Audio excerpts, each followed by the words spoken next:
ये आकाशवाणी गोरखपुर है। अब आप वेद प्रकाश पाठक से क्षेत्रीय समाचार सुनिए। मुख्यमंत्री योगी आदित्यनाथ ने प्रत्येक शनिवार और रविवार को साप्ताहिक बंदी के दौरान पूरे प्रदेश में स्वच्छता और सैनिटाइजेशन का विशेष अभियान चलाने के निर्देश दिए हैं। उन्होंने कहा कि इससे कोविड-19 के साथ साथ वेक्टर जनित बीमारियों की रोकथाम में भी मदद मिलेगी।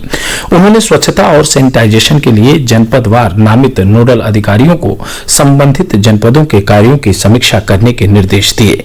लखनऊ में आज एक उच्च स्तरीय बैठक में अनलॉक व्यवस्था की समीक्षा करते हुए मुख्यमंत्री ने कहा कि लोगों को कोरोना महामारी से बचाव के उपायों के प्रति निरंतर जागरूक किया जाए।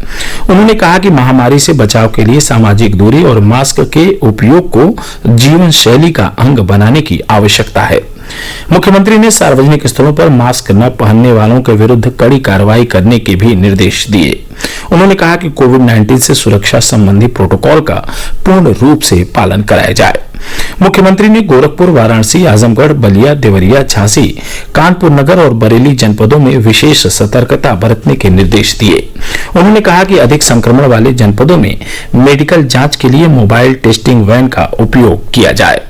मुख्यमंत्री ने प्रदेश में कोविड-19 की जांच क्षमता में निरंतर वृद्धि के निर्देश देते हुए कहा कि टेस्टिंग क्षमता को 50,000 टेस्ट प्रतिदिन किया जाए।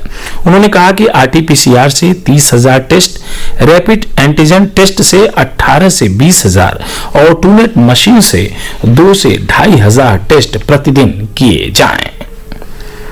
प्रदेश सरकार ने राज्य विश्वविद्यालयों में नया अकादमिक सत्र शुरू करने के संबंध में नए दिशा निर्देश जारी किए हैं।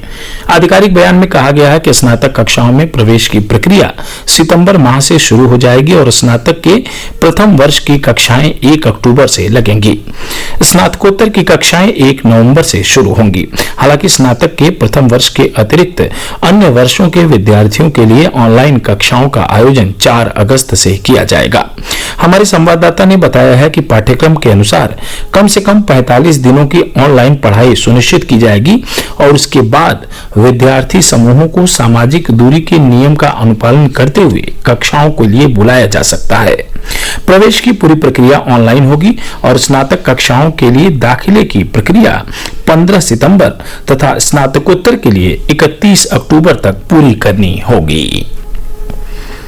केंद्रीय माध्यमिक शिक्षा बोर्ड सीबीएसई की 12वीं की परीक्षा में एक बार फिर लड़कियों ने लड़कों से बेहतर प्रदर्शन किया है। बोर्ड ने यह परीक्षा परिणाम आज घोषित किए। लड़कों की तुलना में लड़कियों का प्रदर्शन लगभग 6% बेहतर रहा। इस वर्ष 88% से अधिक छात्र उत्तीर्ण हुए, जो पिछले वर्ष की तुलना में 5% अधिक हैं। परीक्षा परिणाम बोर्ड की वेबसाइट cbseresults.nic.in पर देखे जा सकते हैं। मुख्यमंत्री योगी आदित्यनाथ ने परीक्षा में उत्तीर्ण हुए सभी छात्र छात्राओं को बधाई देते हुए उनके उज्जवल भविष्य की कामना की। अपने ट्वीट संदेश में मुख्यमंत्री ने कहा कि अपनी मेधा व मेहनत के बल पर सफल हुए विद्यार्थियों को सरकार सम्मानित करेगी। प्रधानमंत्री नरेंद्र मोदी इस महीने की 26 तारीख को आकाशवाणी से मन की बात कार्यक्रम में देश विदेश के लोगों से अपने विचार साझा करेंगे।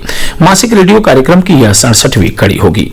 लोगों को अपने विचार साझा करने के लिए आमंत्रित किया गया है। लोग अपने संदेश रिकॉर्ड करने के लिए 1800-117800 पर डायल कर सकते हैं या नमो ऐप ओपन फोरम अथवा माई जीओवी पर संदेश लिख सकते हैं। आकाशवाणी से विशेषज्ञों की राय श्रृंखला में हम कोविड-19 पर वरिष्ठ चिकित्सा विशेषज्ञों की राय प्रसारित करते हैं।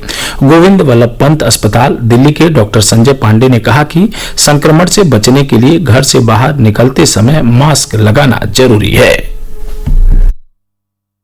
मास्क की जरूरत उन इंसानों को है जिनको हेल्थ सेक्टर में अगर वो काम कर रहे हैं या उनका डायरेक्ट किसी कोरोना के मरीज के इलाज में या उनके क्वारंटाइन में उनकी भूमिका है। लेकिन अगर आप घर में रह रहे हैं और स्वस्थ है और आपको किसी भी तरह की तकलीफ नहीं है, अभी फ्लू के लक्षण नहीं है, तो आपको मास्क पहनने की जरूरत नहीं है। पहाड़ी क्षेत्रों में लगातार हो रही वर्षा से तराई क्षेत्र की नदियों में जलस्तर लगातार बढ़ रहा है। अयोध्या में सरयू नदी खतरे के निशान से 12 सेंटीमीटर ऊपर बह रही है। जनपद में निचले इलाकों में बाढ़ का पानी प्रवेश करने से लोगों को काफी मुश्किलों का सामना करना पड़ रहा है।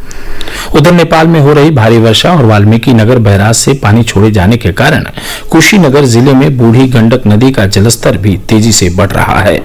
जनपद के खड्डा क्षेत्र के मरिचावा, बसंतपुर, शिवपुर, हरिहरपुर समेत कई गांवों में बाढ़ का पानी घुसने से लोगों की मुश्किलें बढ़ गई हैं। वहीं महाराजगंज जिले में पहाड़ी नदियों भौरहिया व चंदन का जलस्तर बढ़ने से बाढ़ की स्थिति बन गई है। इससे भारत नेपाल सीमा पर स्थित लक्ष्मीपुर खुर्द समेत अन्य सीमावर्ती गांव में बाढ़ का खतरा और गहरा गया है। इसके साथ ही क्षेत्रीय समाचारों का बुलेटिन यहीं संपन्न हुआ। नमस्कार।